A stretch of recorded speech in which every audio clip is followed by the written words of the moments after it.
როცა პატარა ვიყავი, სამყარო უსასრულოდ დიდი მეჩვენებოდა, რომლის შესწავლაც ლამაზღდიანი ენციკლოპედიით დავიწყე. მომკალათდებოდი ყველაზე მყუდრო ადგილას, შეშის ღუმელის უკან და ვიწყებდი ოცნებას იმ ადგილების ნახვაზე, რომლებსაც ზღვები, მთები და ოკეანეები მაშორებდა. ჩემი ცხოვრება სავსე იყო სინათლით, ცრემლებამდე სიცილით, სიკეთით, თამაშით, ფერებით, ზრუნვით, სილაღით და ოცნებით. მაშინ მეგონა, როცა 26 წლის გავხდებოდი და ჩემი ოქროს დაბადების დღე მოვიდოდა, უკვე სულ სხვა ადამიანი ვიქნებოდი. მაგრამ ცხოვრება მომცა იმაზე მეტი შანსები, ვიდრე პატარა ანა წარმოიდგენდა და რაც მთავარია, მოგზაურობის შესაძლებლობა. ამიტომ გასაკვირი არაა, რომ წლების განმავლობაში ნანატრი დაბადების დღეც სხვა ქვეყანაში გამგზავრებით აღვნიშნე. გადავწყვიტე იმ ქვეყანაში წასვლა, სადაც ბევრი მზე, მთები, სიჩუმე და ველური ბუნებაა. ეს არ იქნება უბრალო ვლოგი. ეს იქნება იმის შეხსენება, რომ ზოგჯერ ყველაფერი უკან უნდა ჩამოვიტყუოთ. იმისთვის, რომ უკეთესად გავიგოთ, რა გვინდა ცხოვრებისგან და გავაანალიზოთ საკუთარი ღირებულებები. ამიტომ კეთილი იყოს თქვენი მობრძანება ომანში, ახლო აღმოსავლეთის ქვეყანაში. თუმცა არა ისეთში, როგორიც შეიძლება გეგონოთ. და ამაში თქვენც ჩემთან ერთად თავად რომ დარწმუნდეთ, მოდით დავიწყოთ სულ თავიდან. მოგზაურობა ისევე როგორც ზოგადად მთელი ჩემი ცხოვრება წარმოუდგენელი იქნებოდა ანრის გარეშე. ამიტომ, რა თქმა უნდა, ამ თავგადასავალშიც ერთად ვართ. ჩამოვედით ომანში. ეხლა აეროპორტში ვართ, ანრი წაიყვანეს დაკითხვაზე, იმიტომ რომ თან გვაქვს დრონი. და მე მითხრეს, რომ შენ ბარგი აიღეო და ავიღე ბარგი, ველოდები, იმედია მალე მოვა და დიდხანს არ დაკითხავენ. ბევრი საქმე გვაქვს საკმაოდ, უნდა ვიქირავოთ ახლა მანქანა და ვიყიდოთ შიდა ფრენის ბილეთი. იმიტომ რომ მალე გადავფრინდებით სალალაში, ერთ-ერთ ჩვენს მთავარ სანახავ ადგილას. ძალიან მეწინება. ჩვენი ფრენის ისტორიაში ეს იყო ალბათ ყველაზე ხანგრძლივი ფრენა, თითქმის 6 საათიანი ფრენა იყო და იქამდე კიდე 2 საათნახევარი თურქეთამდე ჰქონდა. ამიტომ ძალიან დაღლილები ვართ. მიუხედავად იმისა, რომ გზაში მთელი გზა მეწინა, მაინც ერთი სული მაქვს, რომ დავწყო და დავიძინე. აეროპორტი არის ძალიან ლამაზი, ყველგან დგას რაღაც სარკმევლის აპარატი და სასწაულად კარგი სუნი დგას. არის ძალიან სუფთა, პატარა, მაგრამ მყუდრო და ნათელი და არც ბევრი ხალხი არ არის. გაიცანით, ჩვენი მესამე თანამგზავრი ჩანგანი. ავიღეთ შიდა ფრენაც და მანქანაც. მანქანა საკმაოდ გაგვიჭირდა, 1-3 საათი მინიმუმ მოვუნდით საუკეთესო მანქანის შერჩევას, იმიტომ რომ ყველა ძალიან ძვირი ღირს. და თან ბევრი ადამიანი ქირაობს, იმიტომ რომ ომანში ზოგადად მანქანის გარეშე გადაადგილება შეუძლებელია ფაქტობრივად, ამიტომ ყველა მანქანას ქირაობს და ძალიან პრობლემური საკითხი აღმოჩნდა. თუმცა მაინც მოახერხეთ ჩემი აზრით საკმაოდ კარგი მანქანის ქირაობა. აქ კი წესით უკეთესია ჯიპის ქირაობა, თუმცა ჩვენ სედანიც გვეყოფა. წავალთ ახლა სასტუმროში, თუმცა იქ ჩეკინი ტრადიციულად როგორც ყველგან 2 საათზე არის. თუმცა თუ ადგილი თავისუფალი იქნება და ჩვენი დაჯოშნილი ნომერი თავისუფალი იქნება, წინასწარ თანხის დამატებით შეგვიშვებენ და იმედია რომ თავისუფალი იქნება, იმიტომ რომ ძალიან დავეღალით და გვეწინება. სამწუხაროდ ეს ასე არ აღმოჩნდა და მანქანაში ძილი მოგვეწია. თუმცა დაახლოებით 2 საათში გადავწყვეტეთ გავსულიყავით სანაპიროზე. და ეს იყო საუკეთესო გადაწყვეტილება, რადგან დაგხვდა ულამაზესი სანაპირო. თან ხომ იცით, რამდენად დიდი მნიშვნელობა აქვს პირველ შთაბეჭდილებას და კარგია რომ ჯერ ეს ვნახეთ.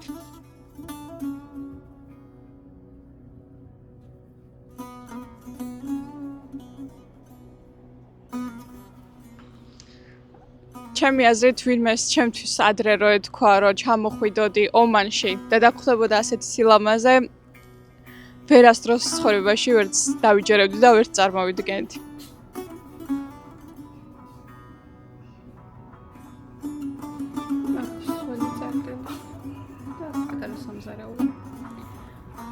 ვერ გეტყვით, რომ საუკეთესო ნომერია, რაც მქონია. მაგრამ ფასი ქონდა კარგი. დავბინავდით საბოლოოდ, ვიბანავეთ და ოდნავ გამოვიძინეთ, მაგრამ ძალიან გვხშია და ახლა ვიკითხეთ, სად შეიძლება ახლოს გემრიელად ვჭამო. მიგვასწავლეს ჩვენი სასტუმროს წინ არის და წავალთ შევჭამთ. იქამდე ესე იგი ვიტყვი, რომ გოგოების ტანსაცმელში შეზღუდვა არის, რა თქმა უნდა. მოლში ან სხვა დაწესებულებაში თუ შედიხარ, უნდა გიფარავდეს როგორც ფეხებს, ასევე მკლავებს ტანსაცმელი. ამიტომ ყოველთვის გადავწყვეტე, რომ თან ვატარო შემოსაცმელი და ისეთი მოკლე მკლავიანი ჩავიცვა, რომელიც მხრებს დაფარავს და ამასთანავე აუცილებლად ვატარო თან თავსაბურავით თუ დამჭერდა. თუმცა შეიძლება არც დამჭერდეს, მაგრამ ყოველი შემთხვევისთვის იყოს. სხვა არანაირი შეზღუდვა არ არის, ისეთი, რომ იგრძნობოდეს, იმიტომ რომ ხალხი ჩვეულებრივად დადის გარეთ, არაფერი განსაკუთრებული, მაგრამ მაინც პატივისცემის ნიშნად და სიფრთხილეს თავი არ სკივა, უკეთესია ყველა წესი დავიცვათ. მიუხედავად იმისა, რომ ლიბანური სამზარეულო ჩვენი საყვარელი სამზარეულოა და ამ კაფის გვერდზეა, ამ კაფის გვერდზეა, მაინც შემოვედით, რომ გავსინჯოთ ჯერ ადგილობრივი. შევკვეთეთ 2 ქათმის ქაბაბი, ჰუმუსი, კოკა-კოლა და მოგვიტანეს ჩაიც, რომელიც არის ძალიან გემრიელი. აქვე არის ავღანური სამზარეულოც, რომლის გასინჯვის უდიდესი სურვილი მაქვს და იმედია სანამ აქ ვიქნებით მოვასწრებთ და გავსინჯავთ. სხვათა შორის საკმაოდ დიდხანს გვიწევს დარჩენა მასკატში. ვაპირებდით 4 ღამით დარჩენას, მაგრამ გვიწევს 5 ღამე, ამიტომ ძალიან ბევრი დრო გვაქვს იმისთვის, რომ ყველაფერი დეტალურად ვნახოთ. ეს არის ჩვენი სასტუმრო. პირველი რაც აეროპორტიდან გამოსვლისთანავე გვხვდება თვალში არის სისუფთავე, ის რომ გაზონები არის ძალიან მოვლილი და ყველაფერი არის გამწვანებული. არადა ზოგჯერ გვერდზე რო გაიხედავ, ჩვეულებრივი უდაბნოა ხოლმე. აი, წეღანი შემთხვევით ავუხვიეთ ერთ ვიწრო ქუჩაზე, რომლის იქითაც უდაბნო იწყებოდა და თან ის კითხვა გქონდა, ეს ქვიშა როგორ არ ჩამოდის ქალაქში. რა თქმა უნდა, ჩამოდის, მაგრამ ალაგებენ და ამას ძალიან დიდ ყურადღებას აქცევენ, როგორც ჩანს. ჭამის შემდეგ გამოვედით ბულვარში და ისეთი სილამაზეა, რომ ვერ გადმოვცემ, მაგრამ საინტერესო ის არის, რომ აქ დგას რუსული სამხედრო გემი. სანამ მე რუსეთის გემს ვიღებდი, ჩვენთან მოვიდა კაცი, რომელმაც დაგუსვა ძალიან ბევრი კითხვა, როგორ მოგწონთ ქვეყანა, ვინ ხართ, საიდან ხართ, რა მოგეწონათ და ყველაფერი რო ჩამოუთვალთ, აი მთელი ინტერვიუ რო აიღო, ჩვენთან ფოტოები რო გადაიღო, იმის მერე გვეუბნება, რომ მე მინისტრი ვარო. ჩვენ თავიდან არ დაგვეჯერა უთხრეთ, რომ აბა Google-ში გვანახე. ხო და მართლა ეგ იყო.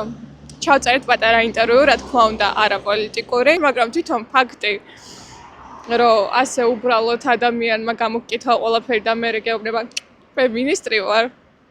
ეხლა WhatsApp-ზე დაგვამატებინა თავი და უთხრა, რომ მე ვსაირნოფო დღიური ნაბიჯების გეგმა უნდა შევასრულო და მერე წავედით ყავა დავლიოთო და ველოდებით ახლა როდის მოგწრს. ბატონი მოჰამედი გაგვემასპინძლა რის შემდეგაც გაგვიწყვა მუტრაჰის ბაზარში. ეს ადგილი მასკატის გულად ითვლება, რადგან ის არაბეთის ერთ-ერთი უძველესი ბაზარია, რომელშიც ასობით წლებია ვაჭრობდნენ ინდოეთიდან, აფრიკიდან და სპარსეთიდან.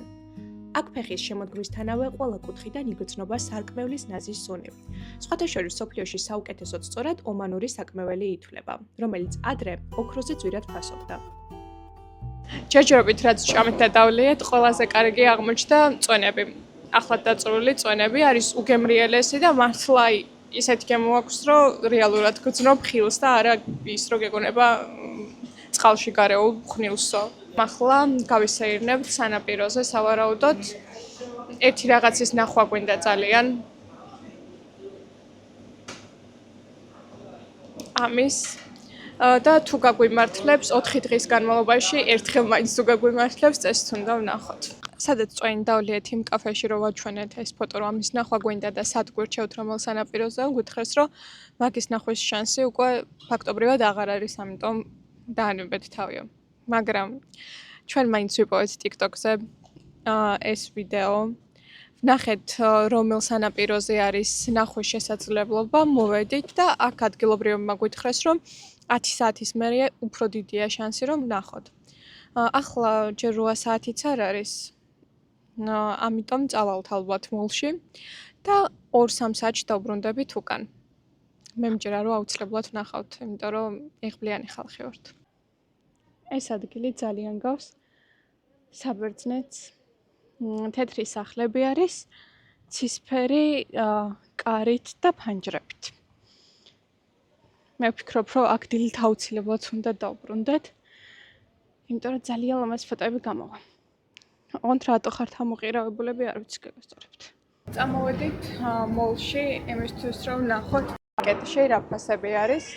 გადავიღებ და თან სახლისთვისაც რამე სავიღებთ. უკეთესად რომ მივხვდეთ ფასებს, 1 ომანური რეალი დაახლოებით 7 ლარია. როგორც ჩატმა მითხრა, კარფური დაიკეტა აქ და ჩანაცვლდა ჰიპერმაქსით მგონი სახელს მიუწერ მე, მაგრამ იგივე სიტუაცია, რაც კარფურში. მე ხლა რა თქმა უნდა კოსმეტიკა მაინტერესებს, ასე უკეთესად ხვდები ფასებს. მაგრამ მინდა გითხრათ, რომ აქ უფრო ძვირია. რაც სავსებით მოსალოდნელი იყო. რაფაელო დაახლოებით 8 ლარი გამოდის.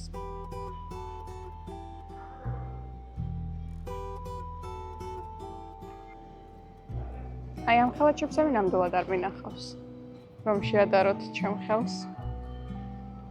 ზარმაზარი.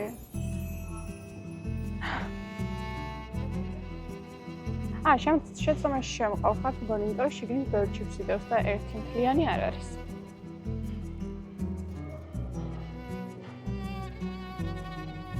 და ძალიან იაფია ხალხო. აი ეს 7 ლარი. ეს 7 ლარი. Pink სხვა შორის ძალიან კარგი ფასი აქვს. ყოლის ფასით საკმაოდ დემოკრატიულია.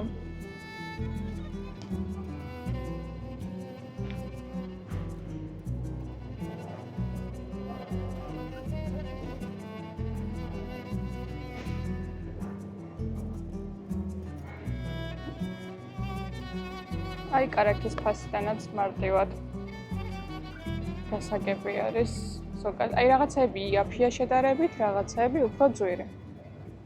გამოვედით სასტუმროდან, დილით ვისაუზმეთ და არ განახეთ, იმიტომ რომ დიდი არაფერი არ იყო და ახლა ვაპირებთ, რომ ისევ იგივე ადგილები ვნახოთ, რაც გუშინ, ოღონდ დღისით, რომ ვიდეოები გადავიღოთ. ძალიან ცხელა. ისი აუზისთვის არის კარგი დრო. დაგტოვებ და და შეიძლება ამ დღეებში აუზეც ვიბანაოთ. ეხლა ჩაგისვამთ მობილურით გადავიღეთ დღეს კადრები, რომ ჩვენ სასტუმროს აქვს აუზიც, სავარჯიშო დარბაზიც და წესით უნდა კონდეს ლამაზი ხედი უდაბნოზე, მაგრამ დიდად არ აქვს. ამიტომ უბრალოდ ვთქვათ, რომ აქვს კარგი აუზი. ომანი უფრო ჩაის ქვეყანაა, ამიტომ ყავაზე დიდი იმედები არ დამყაროთ, თუმცა თუ ამ ქვეყანაში მოხვდებით, ჩაი აუცილებლად გასინჯეთ. კიდევ ერთი რასაც დავაკვირდით არის ის, რომ აქ გარემო პირობები არ უწყობს ადამიანს ხელს, რომ გადაადგილდებოდეს ფეხით. ყველა დადის მანქანით და აქ მანქანა არ ითვლება ფუფუნებისაგან. სხვათა შორის ძალიან ბევრი დოჯი არის ჩემი საყვარელი მანქანა და ალბათ ყოველი მეოცე მანქანა იქნება დოჯი. ხო, ალბათ რაღაც მასეთი სტატისტიკით ძალიან ბევრია. და თანახან მე მიყვარს ყოველთვის ყურადღებას ვამახვილებ ხოლმე და ვამბობ დოჯი. მოკლედ იმას ვამბობდი, რომ რადგან აქ გარემო პირობები არ გიწყობს ხელს, რომ გადაადგილდებოდე ფეხით, ძირითადად რასაც გავუვლით ხოლმე და რაც ულამაზესია და მინდება ფოტოს გადაღება, მიუწვდომელია, იმიტომ რომ ვერც მანქანას ვერ გააჩერებ, არ არის მაგისტრალებია და ვერც ფოტოს ვერ გადაიღებ. ამიტომ მთელი დღის განმავლობაში ჩემი მობილურის ფოტოებში მხოლოდ 10-მდე ფოტოა.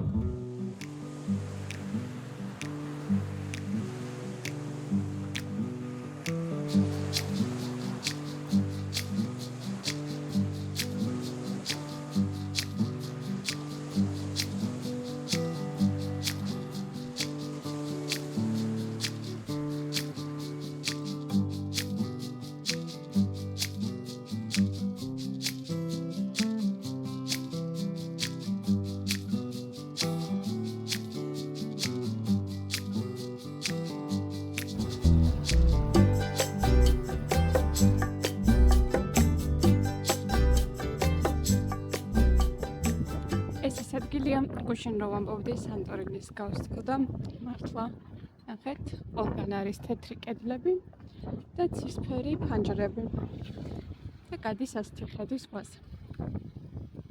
რამდენ ადგილზეც გავჩერდით, ყველგან პარკინგი უფასოა. ჩვენ მაინც ვკითხულობთ და სავარაუდოდ ფასიანი პარკინგები აქ ერთეულ შემთხვევებში შეგვხვდება. ახლა მოვედით პორტში, იმისთვის რომ ზემოთ ციხესიმაგრე გადავიღოთ. ძალიან საინტერესო ადგილი არის, რომელზეც მოგვიანებით მოგიყვებით და კიდევ დიდი იმედი გვაქვს, რომ ზის ჩასვლის მომენტში მოგვიწევს იქ ასვლა და არ დაგვაღამდება გზად, იმიტომ რომ ასასვლელი ფეხით არის მხოლოდ. ახლა მოვედით მატრაჰის ციხესთან, რომელიც არის ომანის სამხედრო სიმბოლო. აშენებულია მე-16 საუკუნეში პორტუგალიის ოკუპაციის დროს. ახლა სადაც ვიმყოფებით, ეს პორტი არის ერთ-ერთი უძველესი ომანში და სწორედ ამ ადგილს აკონტროლებდა მე-16 საუკუნეში პორტუგალია. პორტუგალიელებს სჭირდებოდათ სავაჭრო გზები, სანელებლები და გავლენა. მუტრაჰის ციხესიმაგრე კი იცავდა პორტს, აკონტროლებდა ყურის შესასვლელს და თანამშრომლობდა სხვა ციხესიმაგრეებთან. ეს იმ დროის შეხსენებაა, როდესაც ომანი არა მხოლოდ უდაბნო იყო, არამედ საზღვაო ვაჭრობის მნიშვნელოვანი მოთამაშეც. შესაბამისად, ისტორიულადაც კი ომანი არასდროს არ ყოფილა აგრესორი ქვეყანა, თუმცა ძალიან კარგად იცოდა თავის დაცვა. მოვედით ბერძნულ რესტორანში, დღეს არაფერი არ გუჭამია და უკვე 7 საათია, ძალიან გვშია. სხვათა შორის ცოტა რასაც გუჭამია იმასთან შედარებით, ბევრად ძვირ ადგილას ვართ. მაგრამ ტერიტორიულად ძალიან გვაწყობდა, იმიტომ რომ დღეს მეორე დღე არის იმის სანახავად, რის სანახავადაც ყოველღამე უნდა ვიაროთ ხოლმე და იმედია ერთ ღამეს მაინც გაგვემართლებს. ამიტომ ტერიტორიულად ეს ადგილი იდეალური იყო. ნახოთ ახლა როგორი იქნება აქაური ბერძნული სამზარეულო. შევკვეთეთ 2 სულაკი ქათმის და ასევე ბერძნული საალთი, რა თქმა უნდა. დაახლოებით ეგ ყველაფერი დაგვიჭდება 100 ლარი. შეიძლება მეტი. ხედი გადის ზღვაზე, პორტზე და ძალიან ლამაზი. აქედან ჩანს ის ხედი, სადაც წეღან ვიყავით.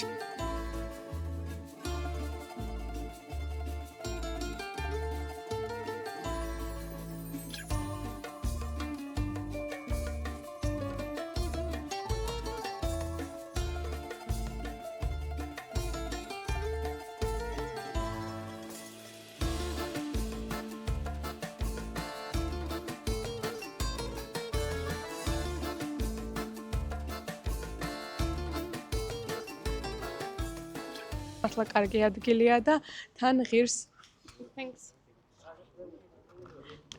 ღირს ის თანხაც რაც ღირს, იმიტომ რომ ულუფები საკმაოდ დიდი იყო და ნოყიერი. იგრძნობა ბერძნული გარემოც, ის მომენტიც იყო თებშებს რო ტეხავენ ხოლმე, უბრალოდ მეორე დარბაზში და სანამ იქამდე მივედი უკვე დასრულებული იყო თითქმის. თუმცა იქით რომ ხდარიყავით, ალბათ უფრო სანახაობრივი იქნებოდა. წანა ხო ვამბობდი რომ შევკვეთეთ 2 სულაკი და 1 საალთი. და დღეს იყო ერთადერთი დღე, როცა მე ვთქვი რომ მთელ თანხას მე გადავიხდი. ან ვიხდის ხოლმე ზოგადად. და 100 რაღაც ლარი ჯდებოდა. გადავიხადე და ჩამომეჭრა 300 რაღაც ლარი. თანადროულობრივ მეთქი კარგად დახედე ჩეკს აშკარად რაღაც ხდება აქ, აი მომსახურებაც რო შედიოდეს, რა იმხელა თანხა უნდა იყოს, რომ შეკვეთილზე ორჯერ მეტი გამოვიდეს და კიდევ კარგი დავხედეთ, მაგრამ უკვე გადახდილი გქონდა. ხო და ახლა წავიდა მიმტანი არ ყვევს ამბავს, როგორ უნდა დამიბრუნდეს ეს თანხა უკან.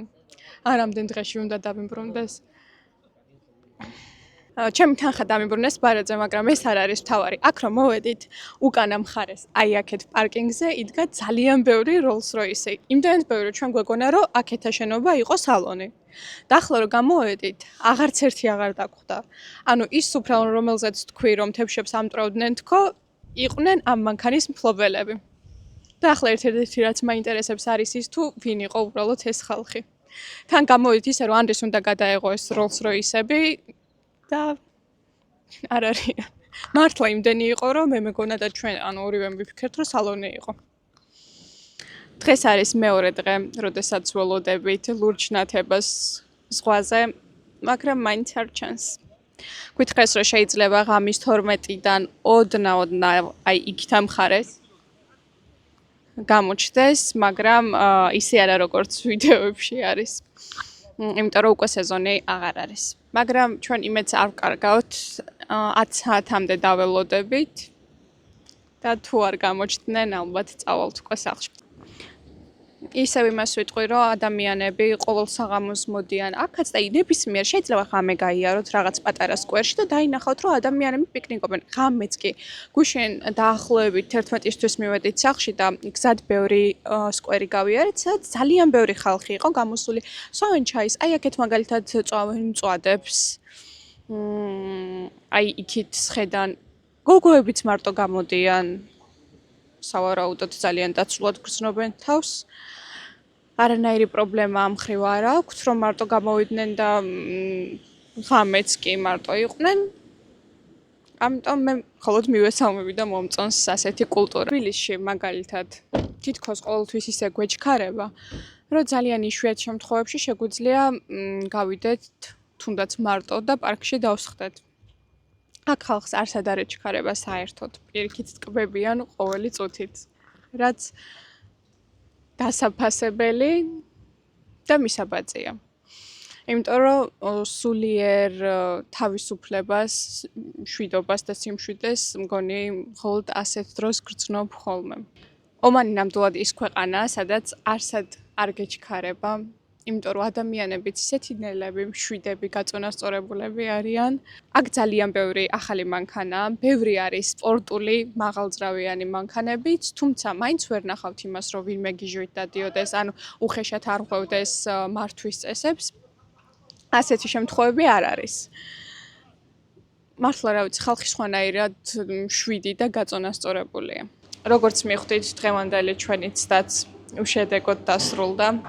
წამოვედით სახლში, ჩვენ სასტუმროსთან არ იყო პარკინგი და ცოტა მოშორებით დავაპარკინგეთ მანქანა, გზად შევედით უბნის პატარა მაღაზიაში და იქიდან რომ ამოვედით, დავინახეთ ეს კაფე. ანრე მაიღო მილკშეიკი, მე ავიღე მარწყვი შოკოლადში. შოკოლადიანი მარწყვი. ისევ ჩვენი სასტუმროს თავზე, იმიტომ რომ იმედი მქონდა, რომ ეს ძალიან ლამაზად განათებდა.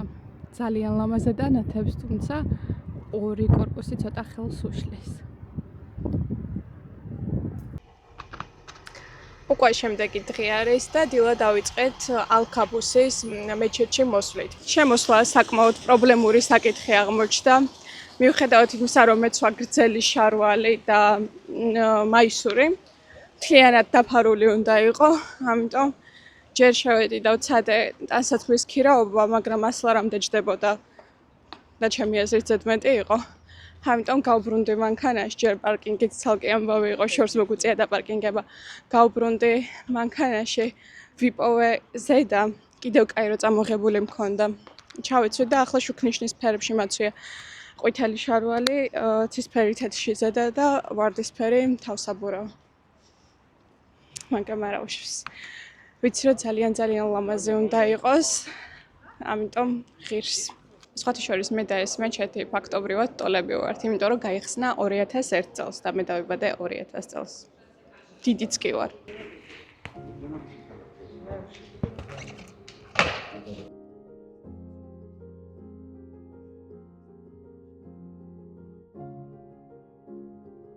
მე პირველად ვიყავი მეჩეთში, ამიტომ თუ თქვენც პირველად მოხდებით, გაითვალისწინეთ, რომ შიგნით შესვლის წინ უნდა გაიხადოთ ფეხსაცმელი.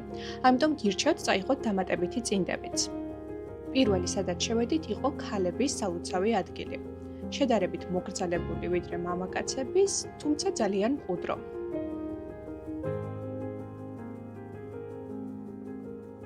ეს მეჩეთი არის ამ რეგიონში იშვიათი გამონაკლისი, რომელიც გახსნილი არის არამუსლიმთათვისაც.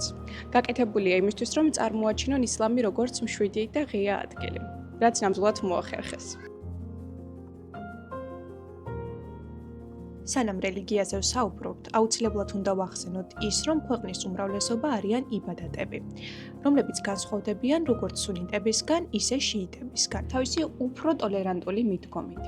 იბადატები დიდ მნიშვნელობას ანიჭებენ აზრს, სამართლიანობას და ცდილობენ თავიდან აიცილონ ექსტრემიზმი, რომელიც სხვა მიმართულებებს ახასიათებს. სწორედ ამის დახმარებითაც ქვეყანა იდეალურად ინარჩუნებს იმ ნეიტრალიტეტს, რომელიც მას პოლიტიკურად აქვს გამოცხადებული. პოლიტიკის შესახებ უფრო მეტ ინფორმაციას ანრის ვიდეოში გაიგებთ, თუმცა, მოკლედ რომ ვთქვათ, ომანი არის გრილი ადგილი ცხელ ახლო აღმოსავლეთში. ახლაც კი ამერიკის შეერთებული შტატებისა და ირანის მოლაპარაკებები ამ ქვეყანაში მიმდინარეობს. მიუბრუნდეთ მეჩეთს და როგორც მივხვდით, უკვე ვიმყოფებით მამაკაცების სამლოცველო მთავარ ოთახში, სადაც არის გიგანტური ხალიჩა, რომელიც ხელნაკეთი არის ირანში. მასზე 1,700,000-ზე მეტი კვანძია. წონა დაახლოებით 20 ტონას შეადგენს. დიდი ხნის განმავლობაში ის მსოფლიოში ყველაზე დიდ ხალიჩად ითვლებოდა.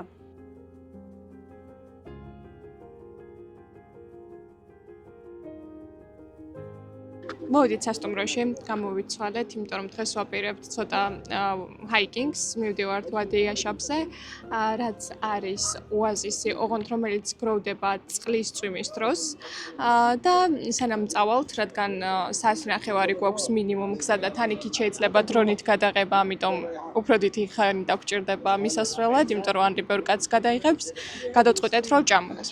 და ამჯერად გადავწყვეტეთ, რომ ლიბანურ სამზარეულოში მოვიდეთ, რომელიც არის ჩვენი სახლის წინ. ფლობელი არის ლიბანელი, შევჭამთ ფატუშ ჩემს საყვარელ სალატს, რომელიც მეტი ვეღარსად ვეღარ ჭამე ისე გემრიელად, როგორც ლიბანში, ავიღეთ ტრადიციულად ჰუმუსი და არაბული შაურმა. ნახოთ როგორ მოგვეწონება და შემდეგ უკვე გავუდგებით გზას. ჯერ არის პირველის ნახევარი და სხვათა შორის წინა ვიდეოში და მავიწყდა თქმა, რომ არამუსლიმთათვის მეჩეთში შესვლა შეიძლებოდა 11 საათამდე, ამიტომ მალევე მოგვიწია წამოსვლა იხსნება 8 საათზე. შესაბამისად, მხოლოდ რამდენიმე საათი არის მოსანახულებლად ჩვენთვის.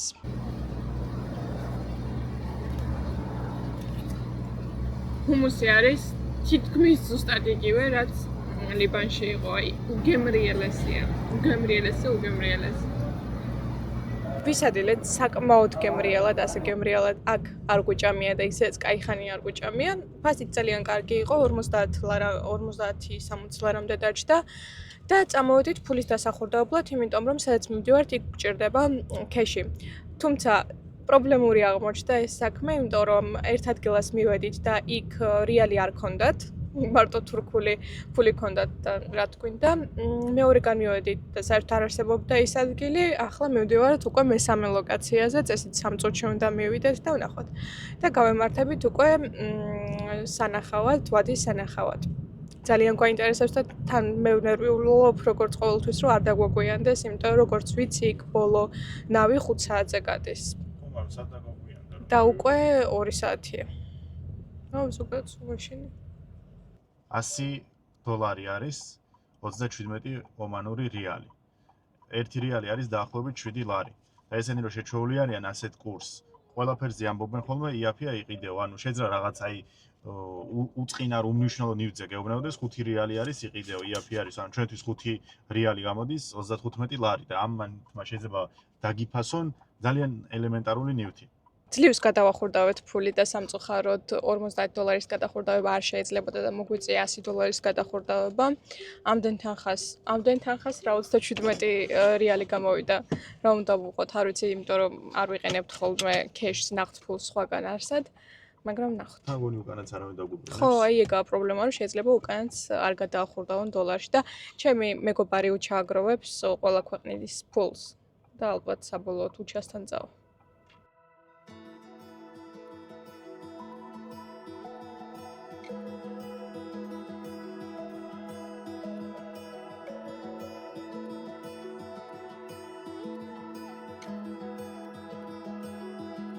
ერთი საათია თითქოს მოვდივართ და რასაც დავაკვირდეთ ის არის, რომ ყოველ 9 კილომეტრში დგას კამერა, რომელიც აჯარიმებს სიჩქარის გადაჭარბებაზე. დაშვებული არის 120-ით მოძრაობა და კიდევ რაც საინტერესოა, ჯერ ხო გაუსაძლისად ცხელა და სულ იმას ვფიქრობ ხოლმე, რომ ეს სამთარია და საერთოდ არ არის ცხელი პერიოდი და საფხულში აქ რა იქნება წარმოადგენაც არ მინდა და პლუს წეგან გითხარით, რომ ვადის სანახავად მივდივართ და ასეთი ვადი ქვეყანაში ბევრია, რომელიც წვიმის წყლისგან გროვდება. და გზად იმდენი ვადი გვხდება და არც ერთი არ არის სავსე, ყველა დამშრალი არის. ჩვენ სადაც მივდივართ, ეგ წესით და რიგით სავსე იქნება და ძალიან ლამაზი სანახავი. მოძრაობა ძალიან მარტივი არის, როგორც უკვე აღნიშნე, არავინ არავის უხეშად არ ასწრებს და გზაზეც არ არის რაღაც საავარიო სიტუაციებს არავინ არ ქმნის, ამიტომ კომფორტული გზა არის სრულიად გამართული. გარემოს დასუფთავებას უდიდეს ყურადღებას აქცევენ, ამიტომ დღის ნებისმიერ მონაკვეთში, დილით ადრე, შუა დღეს, საღამოს თუ ღამე, ყოველთვის დაინახავთ გარეთ ადამიანს, რომელიც ალაგებს.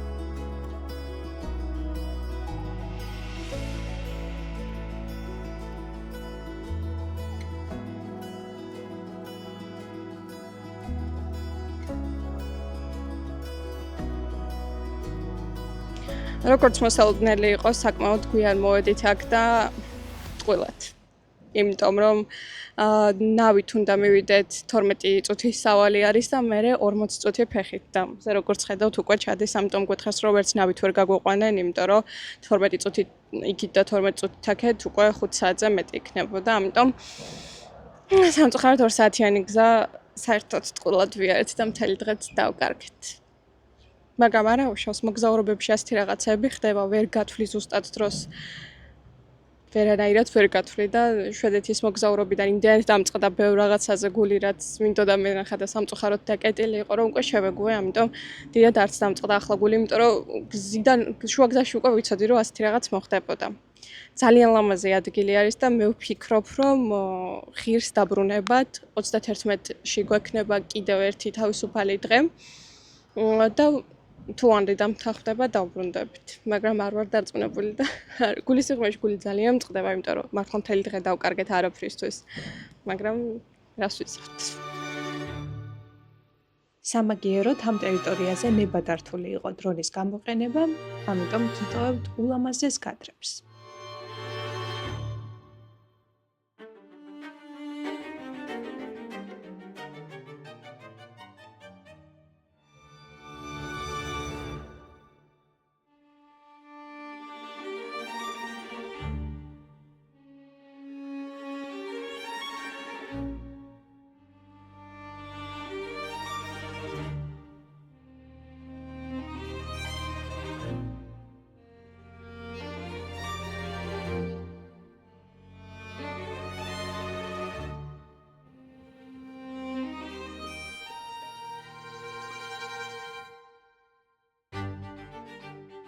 ექვსი საათია და ახლა აქედან წავალთ. გზის ჩასვლას ვუყურეთ, ანრემ რამდენიმე ვიდეო გადაიღო, ყოველ შემთხვევაში ვცადეთ გადაღება, ვნახოთ რა გამოვა და ახლა წავალთ უკვე ისევ მასკატისკენ. დღეს იცით რა გვაქვს გეგმაში? აქლემის ხორცის გასინჯვა. მე არ ვიცი გავსინჯავ თუ არა, მაგრამ ანრი უნდა გასინჯოს.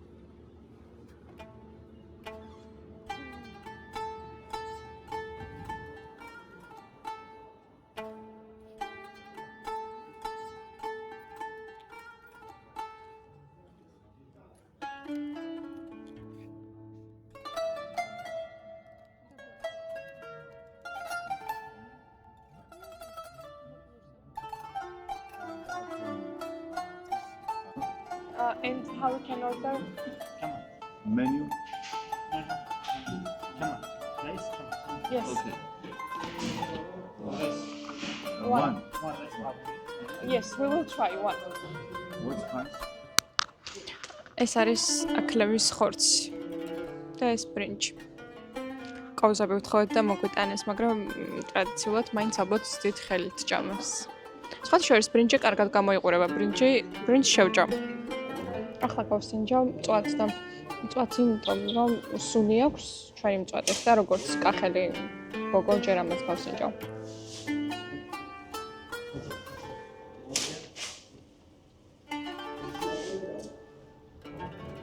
სხვა შორის საანგემრიელი. მწვადი მომიწონა. მწვად შევჭამდი. მაგრამ რო არა თქვა ჩემთვის აქლემის ხორცია, ვერც კი განვასხვავებდი. გაბრინჯი.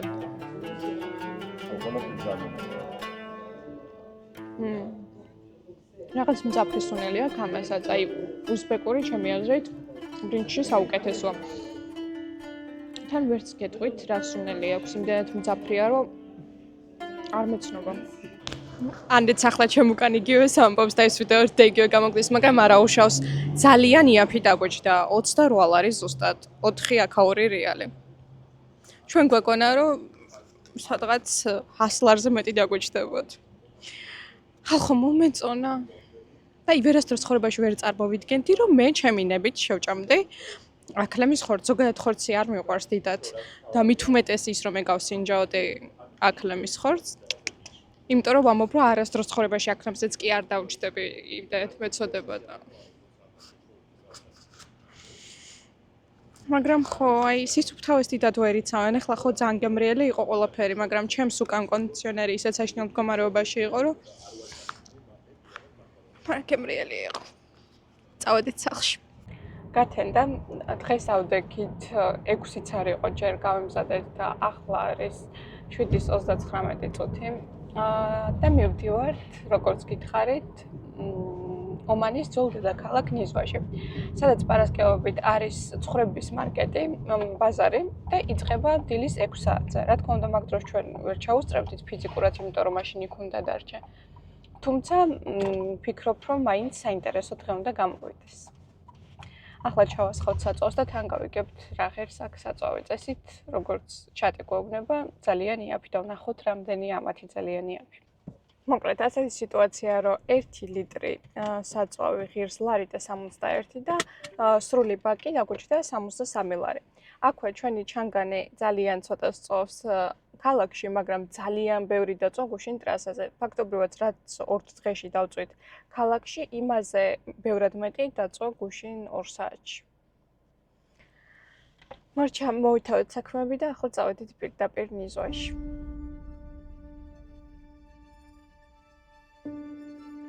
ორი დღეა ხო შორგზაზე დავდივართ და დიდ ადგილს ვარავთ ხოლმე და სრული ხრიოკია. ხეები მაქსიმუმ იზრდება ჩემს სიმაღლეზე და ეგეც იშვიათ შემთხვევაში თუ შეგვხვდება სადმე. არის ასეთი ფინიკის პალმები, რამოდენიმე ადგილას, სადაც არის იშვიათ შემთხვევაში ოაზისი და ხშირ შემთხვევაში ვადი. ეს ვადიც ახლა 99%-ში დამშრალი, აი ერთადერთი ვადი, რომელიც სავსე იყო ის, რომელზეც გუშინ გქონდა მცდელობა წასვლის. ახლა აი ესეც ვადი არის დამშრალი. თუმცა ფინიკის ხეებით უკვე ხვდებით პალმებით, რომ აქ ზოგჯერ არის ხოლმე ოაზისი.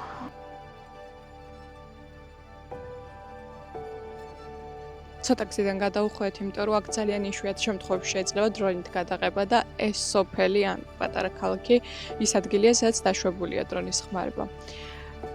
ადგილი გაშენებულია დინარის პირას, ოღონდ ეს მდინარე ცხადია, დამშრალია. მაგრამ ულამაზესი ადგილია და უდიდესი სახლებს ვერ ვიტყვი, სასახლეები აქვს, მაგრამ მთელი გზა იმას ვფიქრობ, რას აკეთებენ, აი მთელი დღის განმავლობაში რით არიან დაკავებული, იმიტომ რომ ისეთი დასახლება თითქოს გასართობი არანაირი არა, ვერსად ვერ წახვალ. ვერ ხვდები მთელი დღე რა უნდა აკეთო.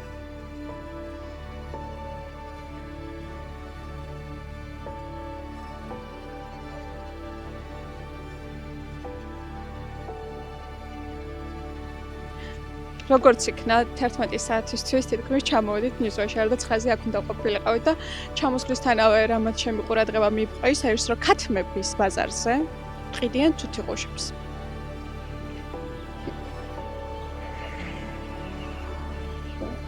ჩვენ უკვე ისეთ დროს მოვედით, რომ ბაზარი დამთავრებულია ფაქტობრივად, მაგრამ როგორც ხვდები, აი აქ არის ხოლმე, აი აქ მაგალითად ზეთები იყიდება, უკან იყიდებოდა ლეღვის ხის ნერგები, აი ხლანდის ნინჯას თავაზობენ. Thanks. აქაც რაღაც მცენარეებია.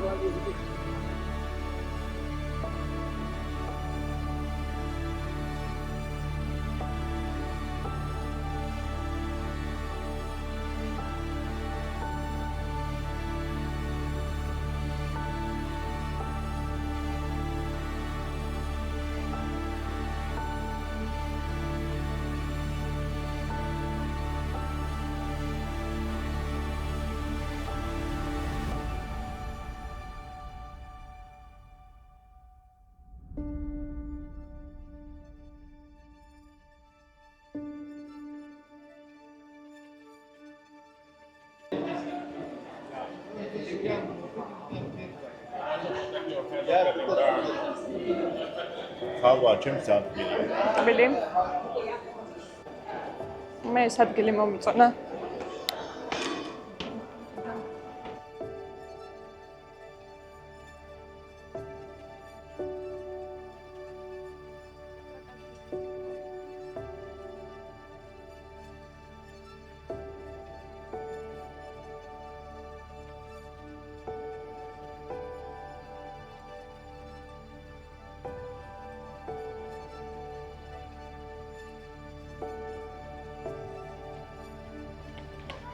სხვების ბაზარი უკვე დასრულებულია, როგორც გითხარით, ეგ დიდი კადრი არის ხოლმე.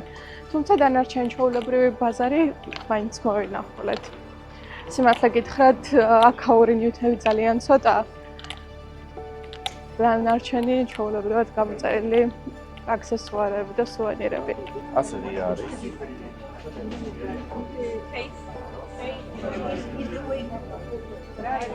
ჩემი აზრით ეს ბაზარი წაგებაშია, იმიტომ რომ ყველა უბრალოდ სინჯავს და არ ყიდულობს.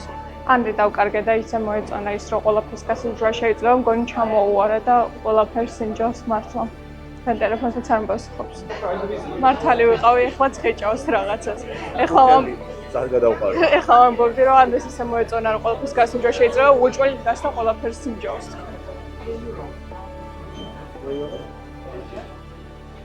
ანდრეს დაგემოვნება საბოლოოდ ყიდვით დასრულდა. მე ის ნიშანი მაფიქრებს, რატომ უნდა შეხვედე მოტოციკლეტით ბაზარში. მაგრამ კაი.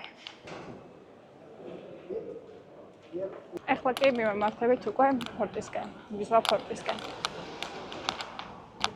ახლოს არის აქ ყველაფერი ერთმანეთთან. ბაზართანვე არის ეს ვიზვა ფორტი. აქ ნიზვა ითვლება ვერცხლის ქალაქად და ძალიან ბევრი ვერცხლის ნაკეთობა იყიდება. სხვათა შორის ქვეყანაში არის ძალიან ბევრი ინდოელი და პატარა ბიზნესების მფლობელებიც ესენი არიან. ოღონდ თუ ვერ გეტყვით, რომ რამე სტანდარტებს იცავენ, ახლა წყავა შეუკვეთეთ ისეთ ადგილას. რა ვიცი. ახლა უნდა წამოვედით ნიзваდან და მივდივართ პატარა მიტოვებულ სოფელ ალ-ჰამრაში. წეგან არ ვიცი თქვი თუ არა, მაგრამ ნიзвას გზად გვხვდებოდა ძალიან ბევრი უნივერსიტეტი, რომელიც მაგისტრალებთან ახლოს მდებარეობდა და ზოგადად ნიზვა არის განათლების ცენტრიც. ჩვენ ვნახეთ იურიდიული ფაკულტეტი, ვნახეთ სამხედრო წვრთნების დიდი ბაზები და ვნახეთ რა იყო კიდე? რაღაცა იყო კიდე. და ვნახეთ ეკონომიკის ფაკულტეტით. ძალიან დიდი შენობებია, მთელი კომპლექსები არის, სავარაუდოდ საცხოვრებლებიც იქ იქნება, იმიტომ რომ დასახლებულ პუნქტებისგან ცოტა მოშორებით იყო.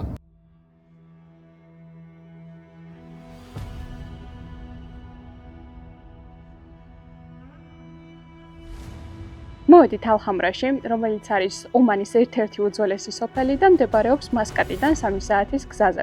არის 400 წლის.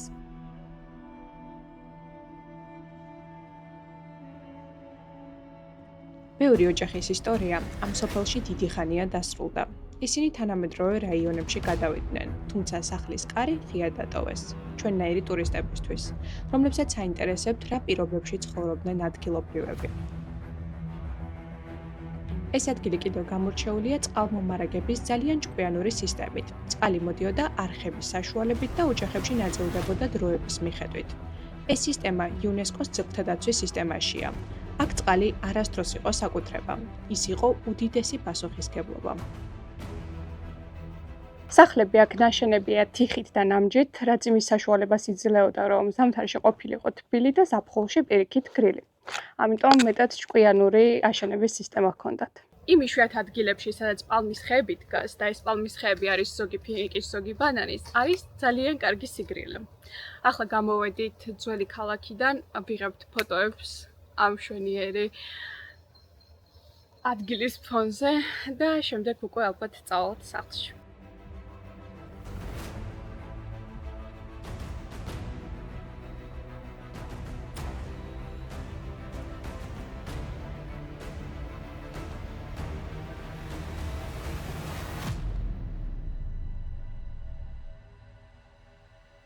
გეგმები შევცვალეთ და გადავწყვეტეთ, რომ ცადოთ ჩვენი მანქანით ჟეველუშამზე ასვლა. ეს არის კანიონი და ეხლა ვიცი კამერა რამდენად კარგად აღიქვამს, მაგრამ ძალიან ლამაზი სანახაობა შეხვდა გზად და უნდა განახოთ. აი, ულამაზესია. მე მარტო შორიდან დავინახე და ქვემოდან განსაკუთრებით ლამაზია.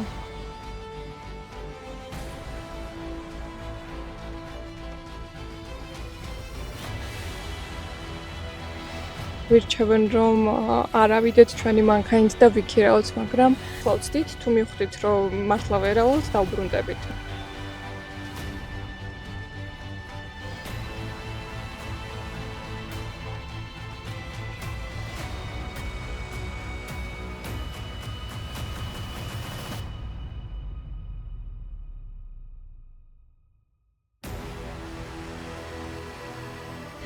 ამოვედით ჟებელუშამზე და ეს არის ომანის ყველაზე მაღალი მთა. ეხლა ვიმყოფებით ზღვის დონიდან 3000 მეტრზე და არც ერთი სედანი გარშემო არ არის. მარტო ჩვენი ჩანგანით. ჟემე ლუშამს ითარგმნება როგორც მზის მთა და ახლა საფიქრალი ის არის მზე რომ ჩავა, მე რა გვეშველება. ამიტომ უნდა ვიჩქაროთ და რაც შეიძლება მალე ჩავით.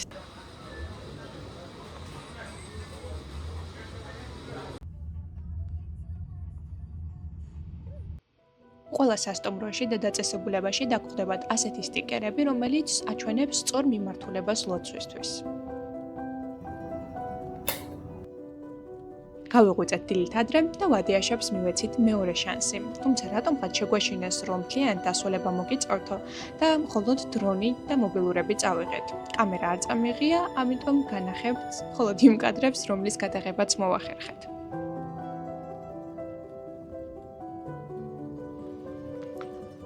ვადიაშამსი ითარგმნება როგორც მზის ხეობა და ეს ადგილი გამორჩეულია კანიონებით, რომელსაც ამშვენებს პალმები, კლდეები და გამაყრუებელი სიჩუმე. სწორედ ესაა ნამდვილი ომანი.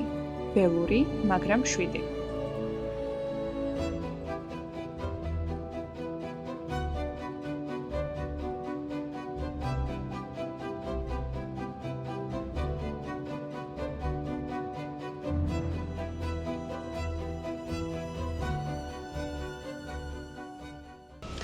ახლა არის 9 საათი, მოვედით აეროპორტში, ველოდებით ფრენა სალალაში, რომელიც შეადგენს 140 წუთს.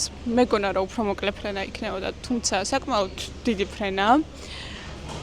გამოდის ასეთი რაღაც, რომ ჩვენ სალალაში უნდა ყოფილიყავით წესით დარიგი ჩვენ გეგმის მიხედვით 31-ში, თუმცა გვიწევს ჩასვლა პირველში, იმიტომ რომ ფრენის ბილეთი საკმაოდ ძვირი ყირდა 31-ში და შედარებით ბიუჯეტურ ფასში იყო პირველში, ამიტომ ეს დღე ავირჩიეთ.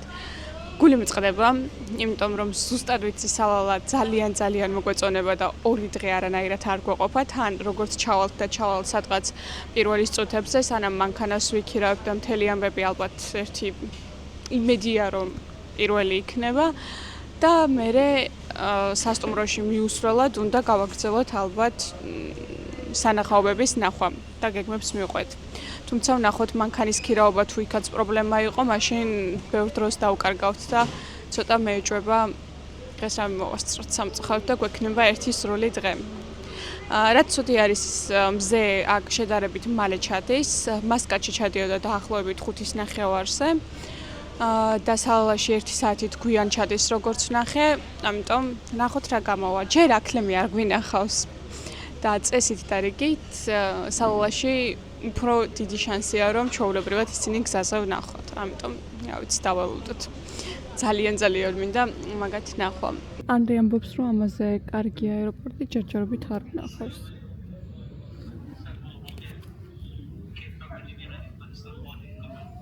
ჩამოფრინდით, სალალაში ვართ, ძალიან კარგი ფრენა იყო, კვებად შედიოდა. მანქანას ვიქირავეთ და ახლა გავუდგებით გზას სასტუმროსკენ. ძალიან გაგვიმართლა სასტუმროში.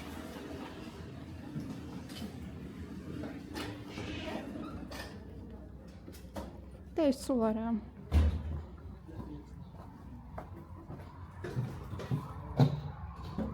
დავბინავდით და პირველი რაც იმ წამსვე თვალში მოგხვდა არის ის რომ ჩათვალეთ მეორე ანტალია აქ. რუსები იმდენები არიან, ნუ რუსები სლავებს ვიტყვი, იმიტომ რომ ასე ვერ გაარჩევ ერთი შეხედვით.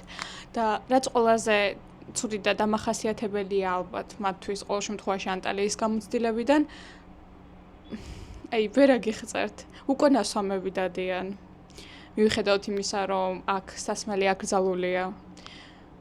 ერთი ფეხბურთს უყურებდა და ბოლო ხმაზე ყვირო და არ ვიცი. მართლა არ ვერლოდი მაგათ აქ ნახვას. ნახოთ თვითონ ადგილი რამდენად მოგვეწონება.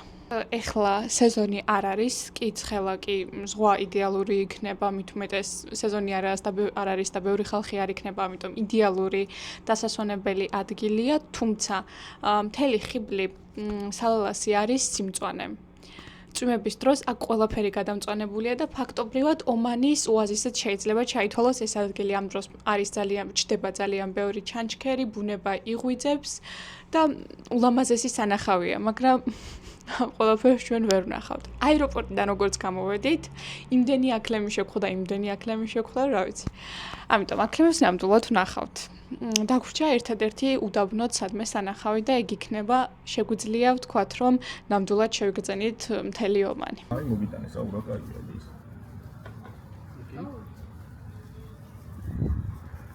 Thank you. ჩვენი სასტუმროდან 40 წუთის სავალზე არის სანაპირო თეთრი ქვიშით და თან მარჯვენა მხარეს აქვს სასწაული მთები. აი ისეთი ლამაზია. არ ვიცი. და თან სულ იმაზე მწყდება გული და სულ იმას ვფიქრობ, რომ აი დაღუწერელი სილამაზე იქნება აქ იმ დროს, როცა ყველაფერი გამწვანებული და უფრო გალამაზებული იქნება. სხვათა შორის ასეთ ადგილებში კვერცხებს დებენ კუები.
ჩვენ სასტუმროს გვერდით არის სავაჭრო ცენტრი და ზღვიდან რო წამოვედით, შევედით პროდუქტების საყიდლად.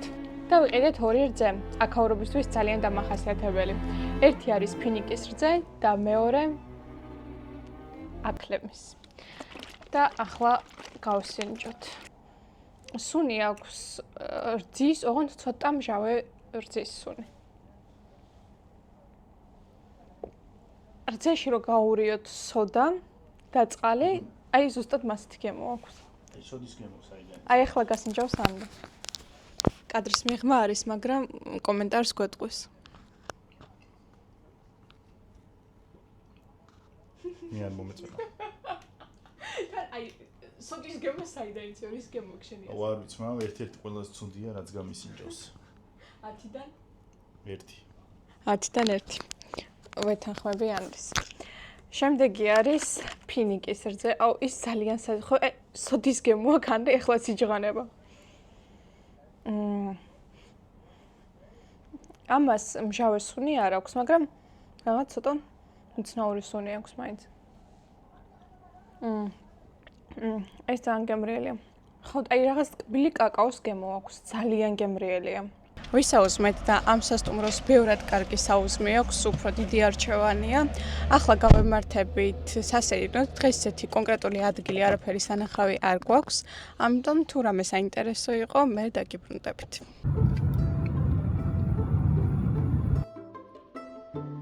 მთელი გზის მანძილზე გვხვდებოდნენ აკლემები. ბოლოს ისე გაუთამამდით, რომ უკვე ახლოსაც მივდიოდით, მაგრამ მაინც მაღლები არიან და საკმაოდ სწრაფად ჩქარდებიან. ამიტომ ცოტა გვეშინოდა. ყველაზე მეტად იცით რა მომეწონა? აკლემები დილით გადიან სასეირნოდ, გზად გაუვლიან მეგობრებს, ან მარტო არ მიდიან, მეგობრებს უნდა გაუვარო და მთელი დღის განმავლობაში ერთად ჯგუფურად აუჩქარებლად სეირნობენ. ეს ნამდვილად მათი სახლია.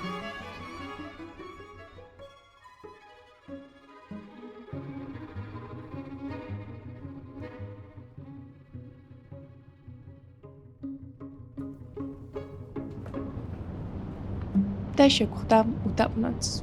გამაყრუებელი, სადაც მხოლოდ ნიავის ხმა ისმის და შორიდან ზღვის ტალღების. ჩემ ცხოვრებაში ეს პირველი უდაბნო იყო, რომელიც ვნახე.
აი ჩვენი მოგზაურობა დასასრულს მიუახლოვდა.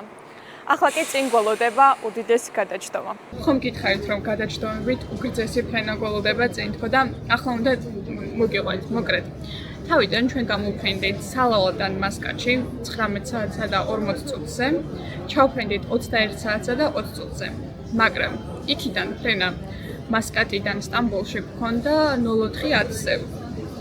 სტამბოლში ჩამოვფრინდით 08:40-ზე. იქ ხო გქონდა ძალიან დიდი გადაჯდომა. ეხლა აქ სტამბოლიდან უკვე თბილისში ფრენა უნდა გქონდა 12:35-ზე და ფრენა გავუქმდა. კიდე 6 საათი უნდა ველოდოთ.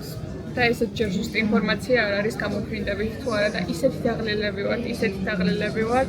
მიუხედავად იმისა, რომ მასკატიდან სტამბოლის ფრენაზე მთელი გზა გვეწირა და კარგად გამოვიძინეთ, მაინც ჯერ ის თქვით, რომ ერთ დღეში 12 საათში ამდენი ფრენა გვიწევს და ის კიდე ამხელა გადაჯდომები და საბოლოოდ ფრენის გაუქმებით. რამდენიმე საათიანი ლოდინის შემდეგ საბოლოოდ ფრენა გადაიდო და პეგასუსმა მოგვათავსა სასტუმროში. შემოვედით უკვე ნომერში. საკმაოდ პატარა ნომერია, მაგრამ იდეალური იქნება ღამის გასათენებლად. თან იმდენად დაღლილები ვართ, რომ რას დავეძებთ. მოკლედ, როგორც უკვე გითხარით, ჩვენი ფრენა დაახლოებით ასეთი იყო, რომ უпростоრად გუშინდელი დღე დაახლოებით ასეთი იყო, რომ ავდექით დილის 7 საათზე. გავედით, გადავიღეთ ბევრი ვიდეო, 3 საათზე ჩავაბარეთ მანქანა. შესაბამისად 3 საათიდან სადღაც 7 საათამდე უბრალოდ აეროპორტში ვიყავით, გამოვფრინდით, ფრენა გვქონდა საათი და 40 წუთი სალალადან მასკატში. ჩამოვფრინდით მასკატში გვქონდა გადაჯდომა 7 საათი და შემდეგ გვქონდა 6 საათიანი ფრენა სტამბულამდე. სტამბულში უნდა გქონოდა, ეხლავე გეტყვით, სადღაც 3 საათი გადაჯდომა და ეს ძალიან პატარა დრო არის იმისთვის, რომ ყველაფერს მოასწრებ ამ დროში თუ რამის ყიდვა გინდა იყიდი, თუ ჭამა გინდა შეჭამ და აუჩქარებლად მიხვალ გეითთანაც. 3 საათი იდეალურია და ჩვენც გვეგონა, რომ თავარი გადასალახი იყო მასკატში ყოფნის 6 საათი და შემდეგ უკვე მარტივი იქნებოდა 7 საათი. თუმცა რა ვიცოდით, რომ ფრენა ჯერ გადაიდებოდა და საბოლოოდ გაუქმდებოდა. პროცესი საკმაოდ გაიძელა იმის, რომ ჩვენ სასტუმროში განვთავსებინეთ, ჯერ ვერ გაგვიგო საერთოდ რა უნდა გაგვიკეთებინა, მე რა თქმა უნდა იყო კამათიც პერსონალსა და ადამიანებს შორის, რაც გარდაუვალი იქნებოდა, საკმაოდ ნელა მუშაობდნენ და თანაც ვერ იძლეოდნენ დამაკმაყოფილებელ პასუხებს. თუმცა საბოლოოდ სადღაც 5 საათისთვის მოვიდა ტრანსპორტი, ჩავსხედით და 10 წუთის სავალზე აქვე არის შეიძლება რამდენიმე სასტუმრო გქონდეს თუ დაგჭირდათ, მაგრამ ჩვენი სასტუმრო იყო დაახლოებით ტრანსპორტით 10 წუთის სავალზე. კვება იყო იდეალური, იყო წვნიანი სალათი და ქათმის შნიცელი. ხო და მოკლედ ასეთი ამბავია. სავარაუდოდ ჩვენი ფრენა გადაიდო თბილისში უამინდობის გამო, იმიტომ რომ ქარია და ყველაზე საყვარელი მომენტი ის იყო, რომ ცალკე ჩემი მხრიდან და ცალკე ანრის მხრიდან თურმე ფრენას თვალს ადევნებდნენ ჩვენი მეგობრები და როცა დავიგვიანეთ, იმიტომ რომ ინტერნეტიც არ გვქონდა თურქეთში, როცა დავიგვიანეთ, უკვე ჩვენი ოჯახისთვისაც ჰქონდათ ინფორმაცია მიწოდებული და სავარაუდოდ რომ არა ის ფაქტი, რომ ფრენა გადაიდოთ, ვერც გავიგებდით იმას, რომ ასე ყურადღებით აკვირდებიან ჩვენ ფრენას მეგობრები. რაც საკმაოდ სასიამოვნო ფაქტია. ჩვენ მოგვაკითხავს ტრანსპორტი დილის 5 საათზე, ამიტომ ახლა გამოვიძინებთ და იმედია, რომ ხვალ 9 საათისთვის უკვე თბილისში გამოვფრინდებით და ამინდიც კარგი იქნება. მეორე დღეს მშვიდობით გამოვფრინდით და გირჩევთ ხოლმე თანატაროთ რაიმე პატარა წიგნი, იმიტომ რომ ამან ნამდვილად გადამარჩინა. გულწრფელად რომ გითხრათ, არ მეგონა რომ ომანი ასე გამაოცებდა. მადლობა რომ ვიდეოს ბოლომდე უყურეთ და ჩემთან ერთად განიცადეთ ეს ლამაზი მომენტები. ტრადიციულად გთხოვთ დაალაიქოთ ვიდეო, დაწეროთ რაიმე კომენტარი და გამომიწეროთ. ეს ძალიან მეხმარება. მე კი ვაგრძელებ სამყაროს აღმოჩენას და თქვენთვის გაზიარებას. დროებით.